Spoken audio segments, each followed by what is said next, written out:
Together we can make them smile again.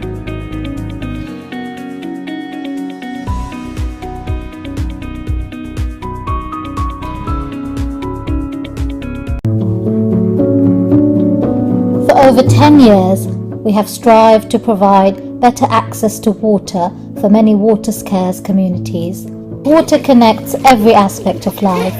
Access to safe water and sanitation can quickly turn problems into potential, unlocking education, work opportunities, and improved health for women, children, and families across the world. Help us give vulnerable communities life-changing access to clean and safe water.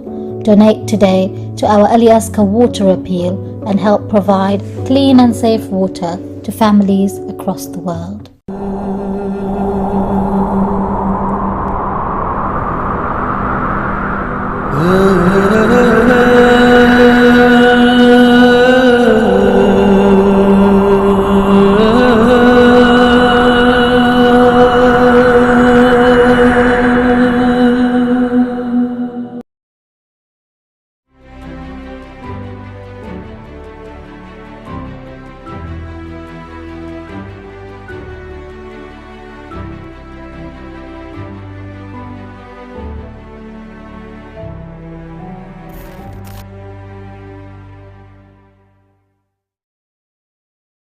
Bismillahir Rahmanir Rahim.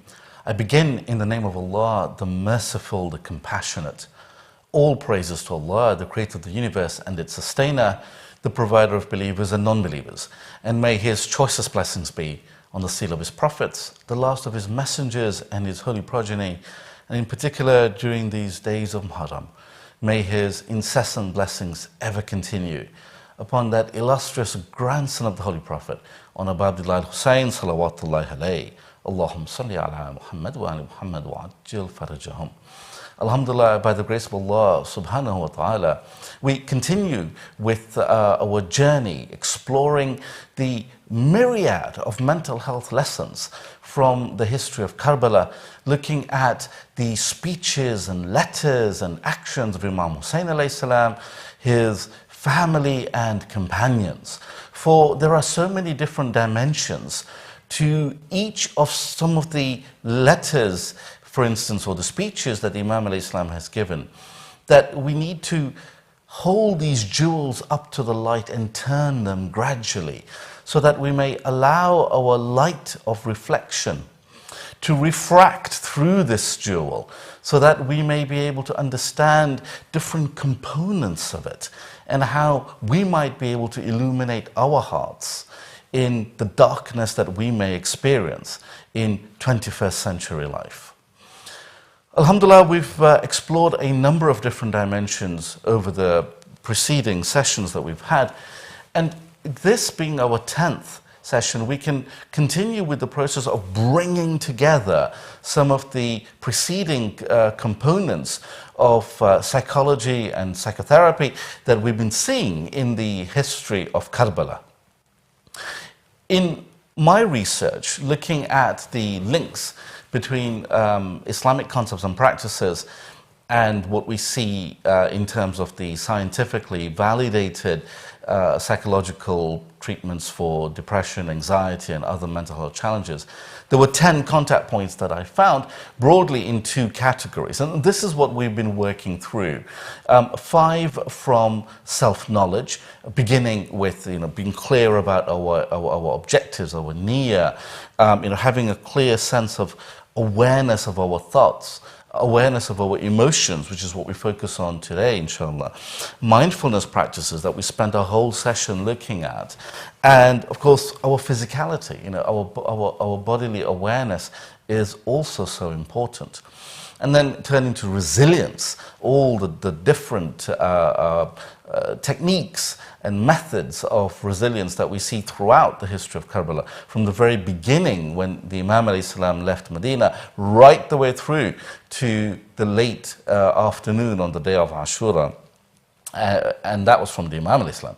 But of course, from Bibi Zainab alayhi salam, we've seen remarkable examples of her resilience, her presence of mind, her clarity of thinking, even in the midst of great torment and despair in terms of grief, but the shining clarity of her thinking, her resilience shone through repeatedly.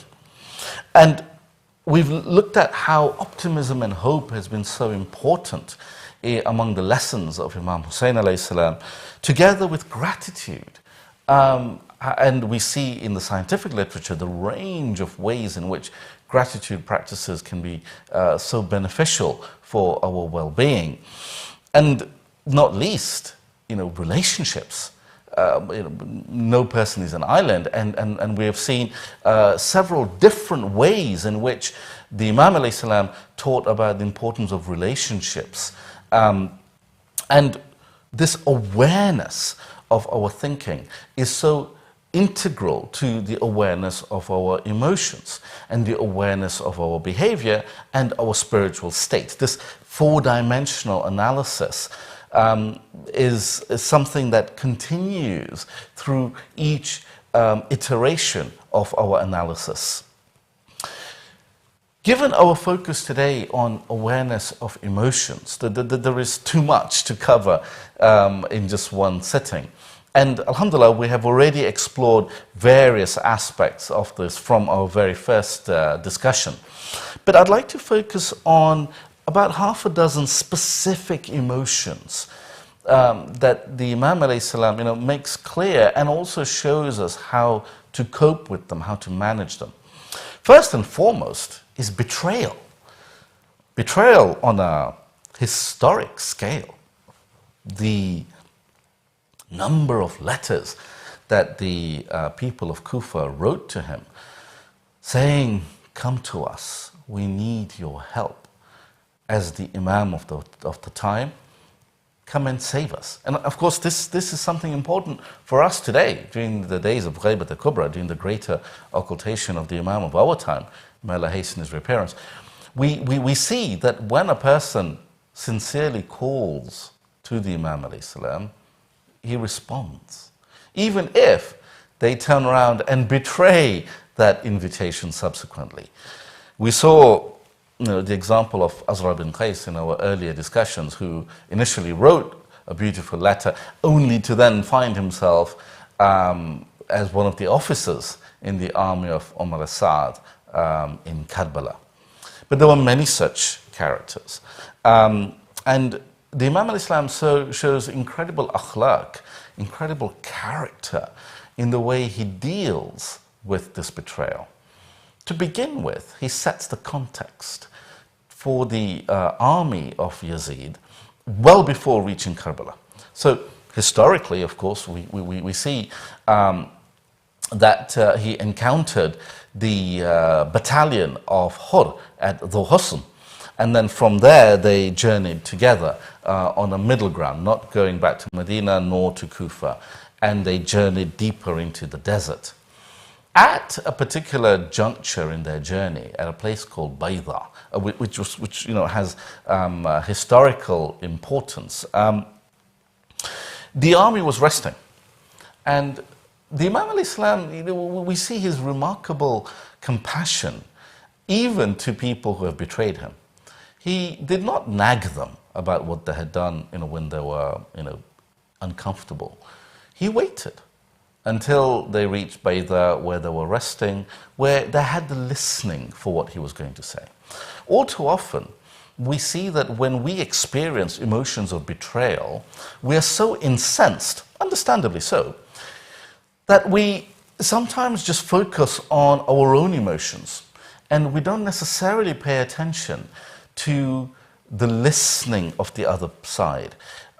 We are unattentive to their capacity to listen to our complaint, so that we present our case to deaf ears. And then we sometimes get frustrated as to why our case is not proceeding, why they don't see the reason in what we are saying, why they don't accept that they are in the wrong.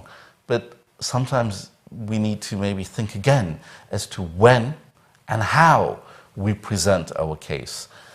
Well, the Imam al-Islam did so at Bayda, well before reaching Karbala.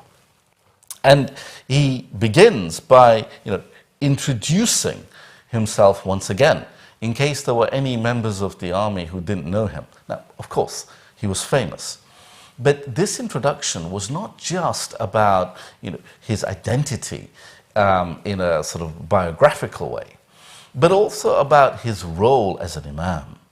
And it's quite important that he sets clearly what his mission was. He says, "O people, indeed the Prophet of Allah, may Allah bless him and his progeny, remarked, anybody who sees a tyrant ruler and treats the haram, the prohibited, prescribed by Allah as halal, as permitted, it infringes his covenant in defiance of the sunnah."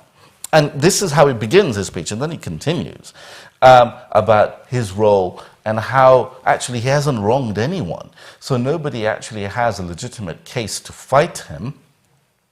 And then he goes on to say that actually people have made a pledge to me. And those who break the pledge, he says, anyone who breaks his pledge does so to his own detriment. So he's making very clear here that it's not for his own benefit that he is complaining. He is rather serving as a warner. He's holding up a mirror to these people who are breaking their own covenant as to what the effect of that will be. And he does so with such eloquence that he's able to weave into his speech profound verses of the Holy Quran. In this particular paragraph, he asserts this point by citing a verse from Surah Al-Fath, from Surah 48, verse 10, which says, indeed those who pledge allegiance to you, O Muhammad. So this is quite important. He is connecting the allegiance given to him as an imam to those people who had given allegiance to Rasulullah sallallahu alaihi wasallam. Why? Because his mission was identical to the mission of Rasulullah. It was to protect and uphold the teachings of Islam. And the verse continues that those who pledge allegiance to you, they are actually pledging allegiance to Allah subhanahu wa ta'ala. And this is the important point. And the verse continues, the hand of Allah is over them. So he who breaks his word only breaks it to the detriment of himself. And this is the point that the Imam alayhi salam was making in this speech at Bayda. Now, consider the emotion that we are analyzing here, which is betrayal. Now, often when we look at the energy of betrayal, it's oriented towards oneself. It's look at the negative effect that has happened to me because of your betrayal to me. So we invoke victimhood. But the Imam alayhi salam is not a victim here. The Imam alayhi salam is, to state the obvious, the Imam. So he is entirely self-sufficient. So he doesn't make the mistake that we often make, which is conflating the sense of being betrayed with the sense of being a victim. He separates them.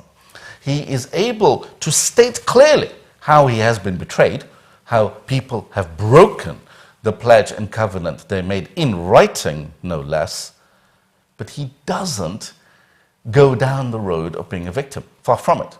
In fact, he presents himself as very strong. I mean, the resilience that is embedded within this emotional awareness is remarkable. We see the two hemispheres of self-knowledge and resilience working together. We see how awareness of thoughts and awareness of emotions are closely intertwined in this speech at Bayda. Because whilst he is making clear to them that they are treacherous, deceitful betrayers, he doesn't in any way make himself belittled by victimhood. He doesn't give them that hand over him. In fact, he cites the verse that makes clear that Allah's hand is over them. And of course, because he is on the side of Allah subhanahu wa ta'ala, ultimately he has a hand over them as well. So the remarkable psychological dynamic in this speech is that even though he is the victim, he is showing them to be the victim victims of their own treachery, such that they can't touch him, in the sense that because he's entirely self-sufficient, he never needed them to begin with. He never needed their allegiance to begin with. So if they revoke what he never needed, there's no loss to him. But if they break their own word, there's a great loss to them. Now, if we just pause for a moment and think about this teaching of how to handle betrayal, and let us apply it to ourselves. Let us think about a time when we have been betrayed. And let's think about how we reacted. Did we just shove it under the carpet and say nothing about it? Did we suppress our emotions in regard to it and pretend it never happened? The Imam alayhi salam does not advocate that. He doesn't advocate just forgetting about it as though it never happened, pretend it never happened. No, the Imam alayhi salam is clear. And by the way, we see this in many different forms of psychotherapy, that it is really important for our own well-being to declare with clarity, with confidence, to assert what happened to us, to tell our story. The Imam alayhi salam does so at the highest level by making it part of the story of divinity itself, because it is the story of the allegiance to the mission of Rasulullah sallallahu alaihi wasallam, whose mission was about Tawheed, was about the oneness of Allah subhanahu wa ta'ala. And because Imam Hussein alayhi salam's mission is to maintain and preserve those teachings, he elevates himself to the level of imama, which is where he is, of course. And so when it comes to the notion of dealing with betrayal, he does it in such a way that he is not affected by it, but rather they have convicted themselves and organized their own damnation by their own actions. Now, he's done so when we look at the mechanisms by which he has invoked this psychological technique. The mechanism by which he's done so is remarkably simple, but oh so powerful. He's just held up a mirror. He has held up a mirror so that they may see for themselves who they are and what they have done, so that they can then convict themselves. They are then judge and jury over themselves. All he is doing is holding up a mirror to enable them to see with clarity. Now, this is important, because all too often our stories about ourselves, particularly when we've done wrong things, are woven in such a way by shaitan as to blind us to the negative consequences of our own bad behavior. So we can't see the negative effects of what we have done. The Imam alayhi salam rips asunder all of those weavings and machinations of shaitan, and he polishes that mirror with the light of the Quran. For instance, in this way, citing verse 10 from Surah Fath, Surah 48, really clearly polishing that mirror, so that the army at Bayda could see crystal clear what was being said about them, particularly those who had written letters. Not all of them had. And of course, Hur says, look, I wasn't among those who wrote these letters. And what was interesting is that the Imam al-Islam calls one of his companions, because he had brought a whole sack full of these letters. And he pulls out letters and he identifies individuals in that army, saying, didn't you write this letter? Didn't you write that letter? So, the clarity of what he was saying was made obvious to everyone. Now, this is important even for the neutral person. Often, in our own conflicts, we have, let's say we are the person who's been wronged, and then there's the person who may have wronged us. This could be in our family, it could be in our workplace, it could be in our communities. And then often there are bystanders, some of whom are innocent, some of whom have been supportive of one side or the other. Now, the way we present our case and the clarity with which we do that speaks volumes to the respect we have for ourselves. The Imam alayhi salam rooted his own self-respect in the purity of his mission, not in the number of letters he had received. So the fact that those letters were then rescinded meant nothing in terms of his own self-worth and self-esteem. It meant a lot in terms of their own damnation, of course, and it meant a lot in terms of the course of history that they had put into motion. But in terms of his own well-being and his own respect, therefore the independent people like Hur, could see this is a man of great dignity. This is a man of impeccable akhlaq. He is simply responding to the calls of these people. Now, in our own lives, if we present the betrayal that we have experienced with clarity and with compassion, not with vindictiveness, with a great deal of aggressiveness, if we leave all of that negativity aside and just present the emotion with clarity, not to bury it, not to pretend it never happened, but rather to declare it and assert it with clarity, we can then change the dynamic of how we are viewed and respected by the independent people as well. Now, this is quite important because we saw earlier in our discussions that a key part of maintaining mental health and recovering from episodes of poor mental health is relationships. And Imam Hussein al-Islam, took care to manage his relationships, as we've seen repeatedly in our discussions throughout history. But this speech at Bayda was part of that, because he was actually forming a relationship with independence.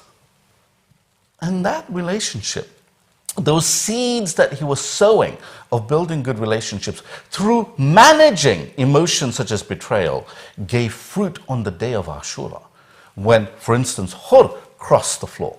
And he was not the only one.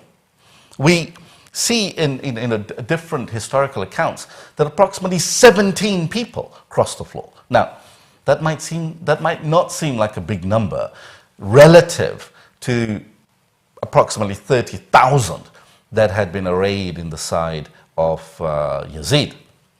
Nevertheless, for 17 people to cross to their certain death is a big number. It shows that those who were willing to hear the purity of Imam Hussein alayhi salam's teachings were given those teachings, and they were given salvation. It shows that the Imam alayhi salam was not just about supporting his own side, no, but rather as the Imam who demonstrated the emotion of compassion, was compassionate to all, including the enemies, so as to give them a chance to repent, to give them an opportunity for their own salvation, right to the last breath. That is the mark of the infinite compassion of Imam Hussein alayhi salam. And our Imam of our time, as the Imam of the time, as Hujjatullah fil Ardi, as the representative of Allah subhanahu wa ta'ala upon the earth, is also a representative of the Rahmah of Islam, of the teachings of the Quran, that Allah's mercy is infinite, as Ar-Rahman Ar-Rahim. We see that Rahmah even in the way the Imam alayhi salam admonishes these people at Bayda. Now, that emotional management then goes hand in hand with other emotions, notably that of forgiveness. Now, whether we classify forgiveness as an emotion, as a behavior, or as a thought is up for debate, because arguably it's got multiple dimensions. In the Islamic sense, it's got 4 dimensions, because not only do we have the act, which is so powerful, the behavior, and the thinking that goes around it, and the emotion that is required in order to do it, but we also have the powerful 4th dimension, which is the spirituality of forgiveness. Nevertheless, if we look at just the emotional dimension of forgiveness, we see the sweetness of that embrace between Hur and Imam Hussein alayhi salam on the morning of Ashura. When we were looking at the history of Hur earlier in our discussions, we were looking at it from the point of view of self-redemption and self-transformation and self-accountability. Being accountable to ourselves and creating a new future, willing to relinquish the mistakes of the past so that we don't carry them into the future. It's about changing the dynamics of rumination and creating a future of benevolence and bounty and salvation. That's what Hur did in his own actions. But when we look at that episode from the other side, from the side of Imam Hussein alayhi salam, we see forgiveness. We see how Hur came to the camp, tied, his hands tied, and on his knees. And the Imam al-Islam instructed Hazrat Abbas al-Islam to untie the knot, which we know, and he embraces Hur. As Hur was weeping, asking for forgiveness, what were the words of the Imam al-Islam? He said, Hur, know that not only have I forgiven you, Allah subhanahu wa ta'ala has forgiven you. It's remarkable. Given the importance of Hur's actions in the Imam al-Islam ending up in Karbala. So we see that how we cope with the emotion of betrayal, if we do it in an enlightened way, it can give rise to other emotions as well. It can give rise to forgiveness. It can give rise to transformations that we may not be aware of. Now, of course, from a point of historical clarity, Hur was not amongst those who wrote a letter to Imam Hussein alayhi salam. But what I'm talking about is how the Imam alayhi salam managed the range of his own emotions. Third emotion I want to talk about is inspiration. Now again, inspiration is one of those emotions that also have important cognitive dimensions to them. So inspiration is also a thought process in many ways. But it's an emotional process as well. It's not just cold and clinical reason. It is, in so many ways, the upliftment of the heart that illuminates the mind, that joins together heart and head, and, of course, soul with it. But when that's galvanized through the body in action, we see in this case, the action of a powerful speech. I'd like to cite to you a speech that the Imam alayhi salam gave to the army of Yazid on the day of Ashura. He was not in any way intimidated by the size of the army or the menace of people like Shimr. He was far more interested in fulfilling his duty, his mission as an Imam alayhi salam, so that nobody, none of the 30,000 there, could ever say on the day of Qiyamah, on the day of judgment, that, oh, I didn't know. I didn't know who it was that I was fighting. I was tricked by Umar ibn Sa'ad that I was fighting a rebel, as they tried to pretend. The Imam alayhi salam was able to reveal that lie for what it was, a hollow sham. And when he spoke, therefore, he spoke with the kind of confidence and clarity that would be just unthinkable for a person in his situation ordinarily. Here he was with just a few companions, some of whom had already been martyred, facing this bloodthirsty army. But he was not going to kowtow to them. He was not in any way intimidated, but yet he wasn't just speaking to them with blind aggressiveness. We have seen throughout history where a small group of people have fought a great army, and they've done so with gusto and valor. But this was far more than that. This was the Imam alayhi salam not just fighting them with incredible courage, but also teaching them with wonderful compassion, inspiring them, whilst also defending his family, friends, and ultimately his creed. That was a unique episode in history. And what we see is that his choice of words had an incredible effect on people. In this section of his speeches, and there were many speeches, by the way, on the day of Ashura, he says, "O people, listen to my speech, and do not make haste until I have given you a piece of advice concerning your duty towards me. What a powerful beginning.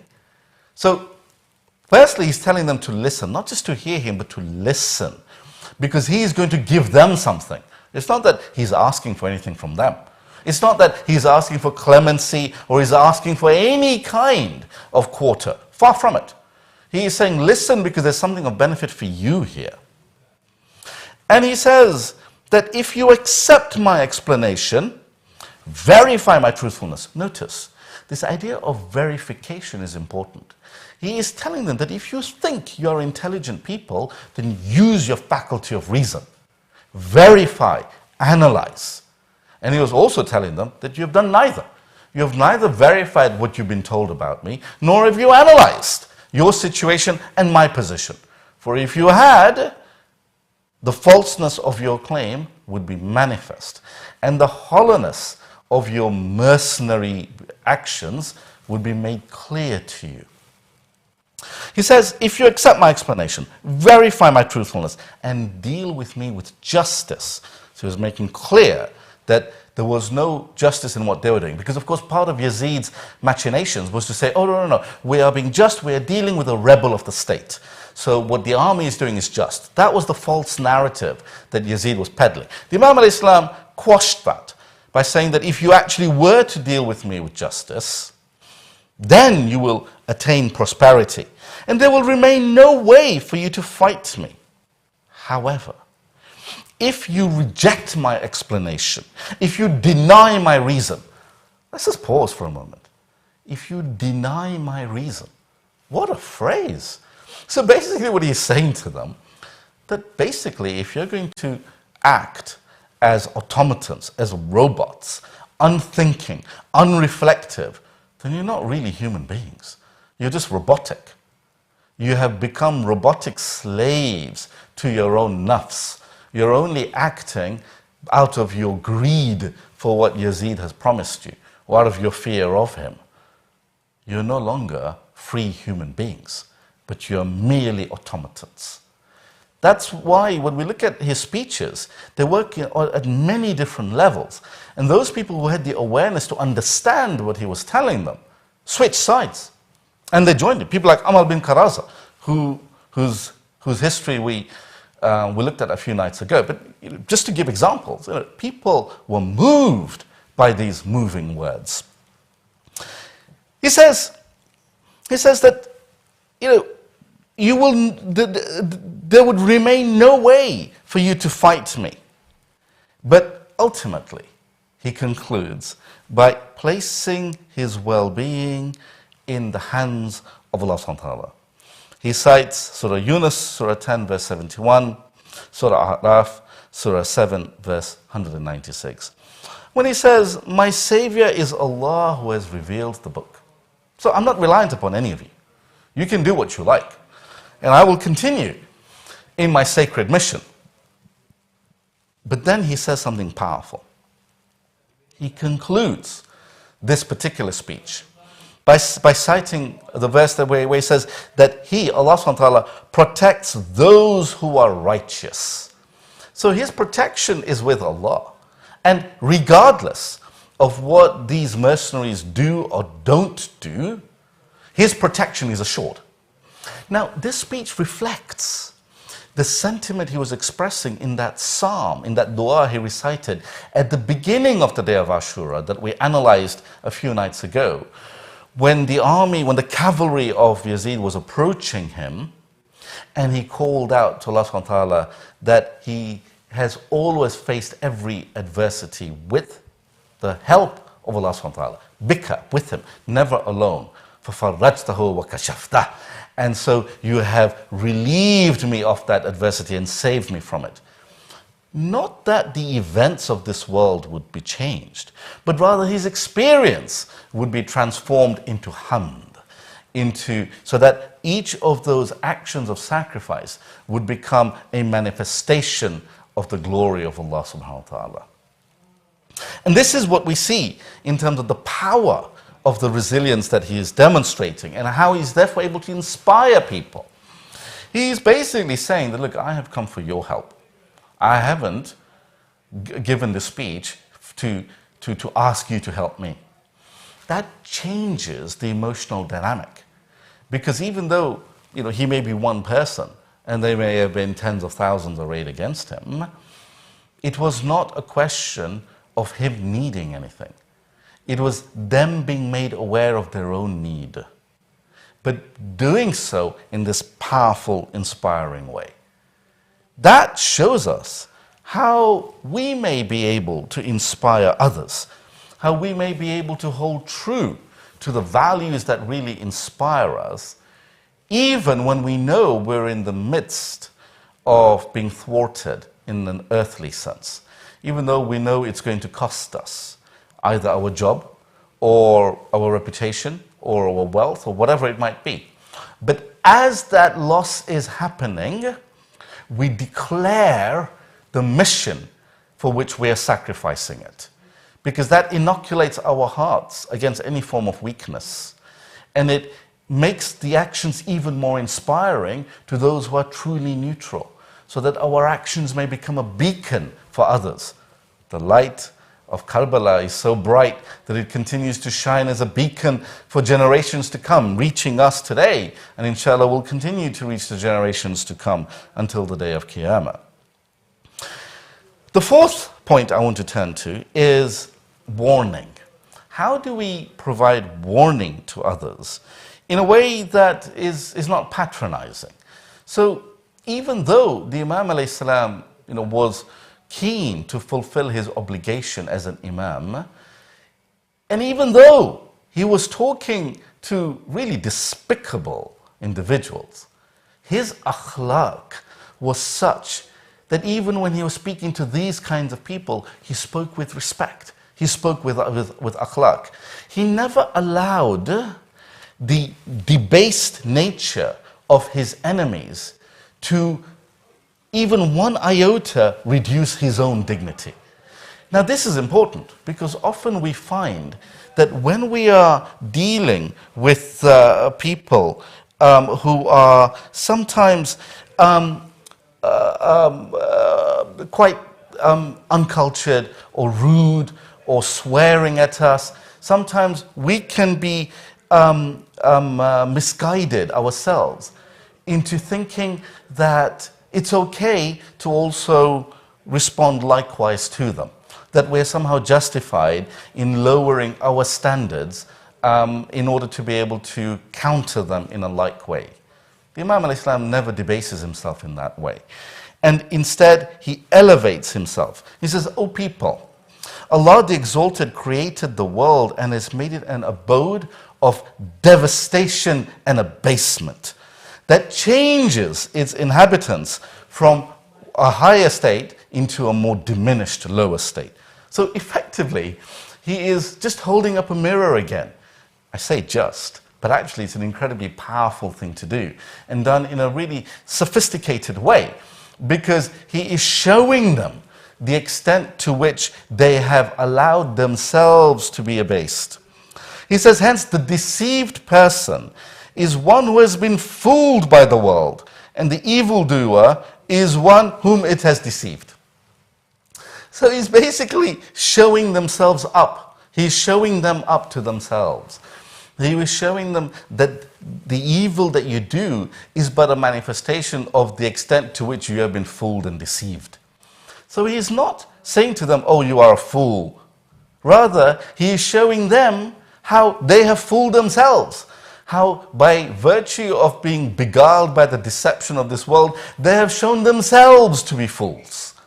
And he goes on to quite eloquently show to them how their blasphemy in their faith has turned them into evildoers. And he concludes with verses from Surah Mu'minun, Surah Al-Imran, about how the outcome for the evildoers is chastisement and a painful punishment in hell. Well, what's important here, just from a historiography point of view, in terms of how history is written, it's quite interesting that these speeches that we're discussing have been narrated in a range of different sources, both Shia and Sunni, as well as the sort of Maqtal tradition, that sets out the whole battle, like for instance the Maqtal of Khawarizmi, of Abu Mikhnaf. Abu Mikhnaf being the oldest extant Maqtal that we have. But we also see it in broader accounts of history from Sunni traditions, like Tabari, for instance. Tabari mentions a number of these speeches because they were so important. Tabari's Tarikh, for instance, has these discourses because people were amazed and they noted, they remembered the speeches that the Imam al-Islam gave. Such was their power and resonance. We also see it in the text of Ibn Athir, in his Al-Kamil fil Tarikh. We see it in Shia sources, of course, like Sheikh Mufid's Kitab al-Irshad. But we also see it in another category of historical texts. Within Arabic historiography, there is a branch of biographical dictionaries known as Tabaqat. Now, the Tabaqat literature is relatively unique to Arabic history. And basically, it's a biographical dictionary. Well, the genre is a biographical dictionary. There are many Tabaqats. But one of the oldest that we have is the Tabaqat of Ibn Sa'd, who is a famous Sunni historian. And in his narration about eminent people from each generation, Tabaqa meaning sort of ranks, so histories are written in decades after Hijrah. What happened in each decade after Hijrah, for instance.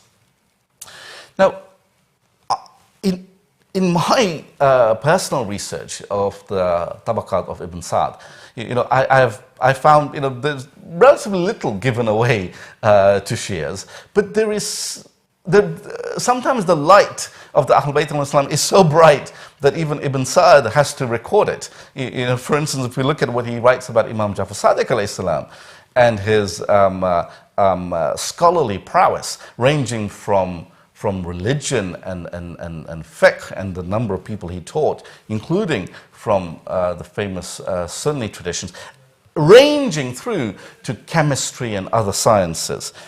So it's really quite important to look at different branches of the way history is written. Historiography tells us a lot about the importance of the historical event we're thinking about and the historicity of it, the historical validity of it. And so these particular speeches, when we find them in for instance, the Tarikh of Ibn Asakir, it tells us something. It tells us about the reception history of these speeches of Imam Hussein alayhi salam. Reception history meaning the history of the way in which these writings have been received by different generations of Muslims, the impact that it has made. Yes, the way it's received by our generation now is important. And the reception history of these sources will include us, inshallah.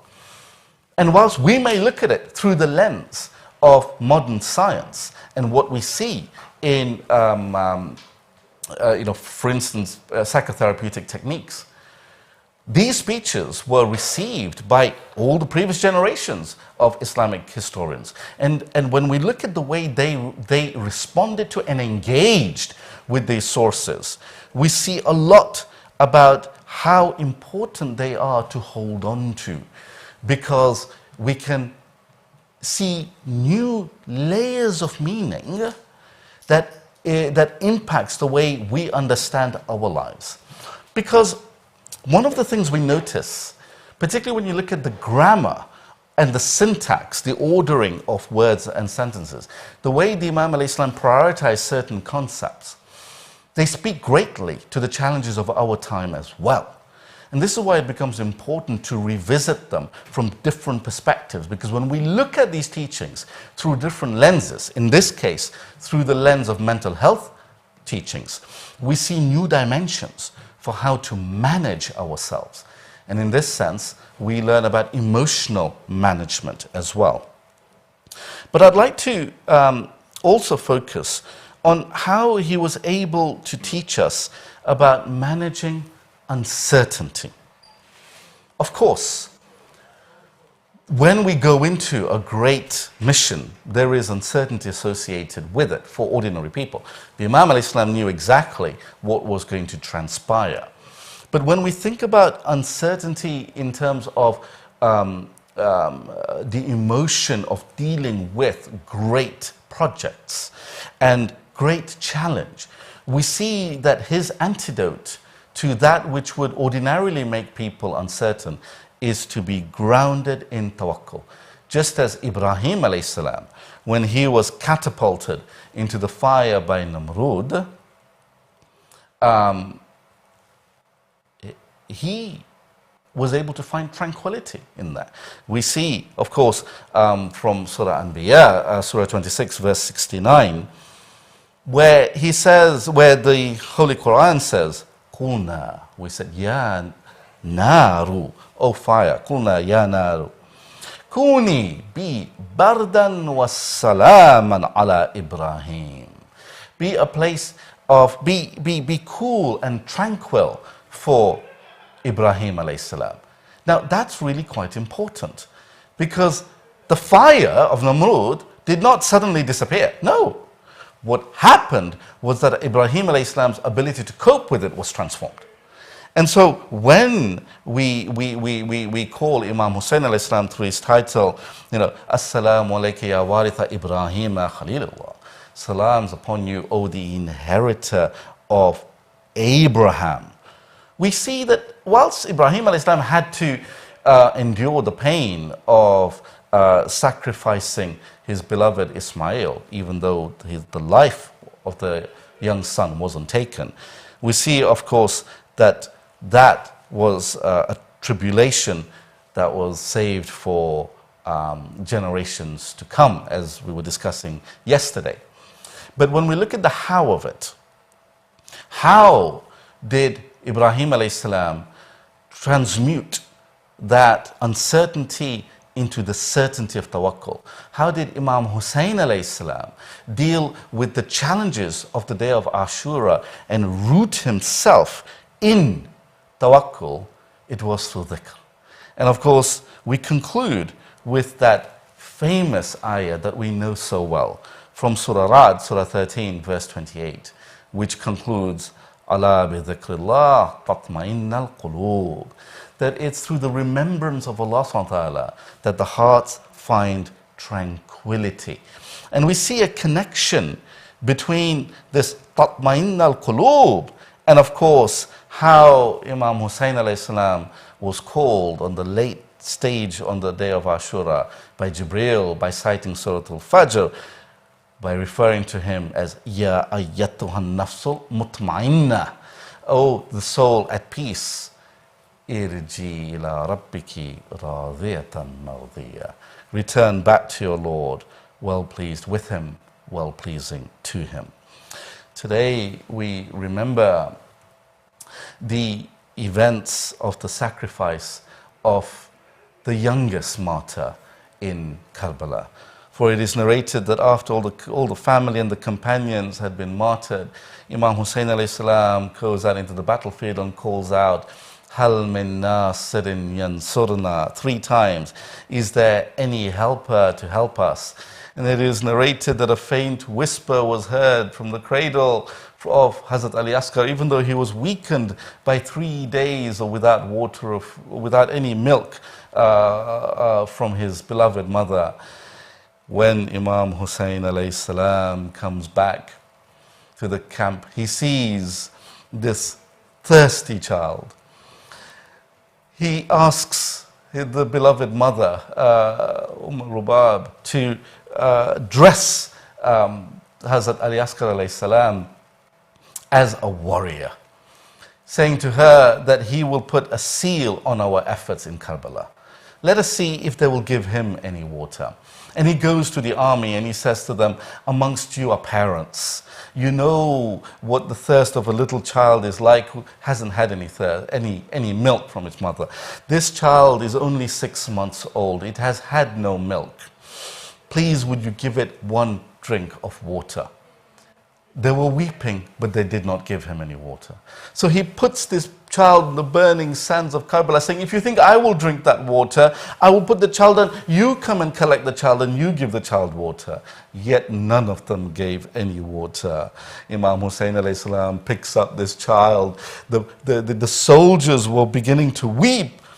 Umar ibn Sa'd was worried about insurrection in the army, so he turns to his accursed archer Hurmala with the fateful words, Iqta kalam al-Hussein, rip apart the words of Hussein. Hurmala takes a three-pronged arrow, and he aims a three-pronged arrow usually used for wild beasts, and he uses this, he aims it at the young throat of this 6-month child, where Imam Sajjad says it cut min al-udhuni ila al-udhun, from one ear to the other. Ala lanatullahi ala dhalimeen wa siya'lamu alladhina dhalamu ayya munqalabin yanqalibun. Inna lillahi wa inna ilayhi raji'un. Let us pray to Allah subhanahu.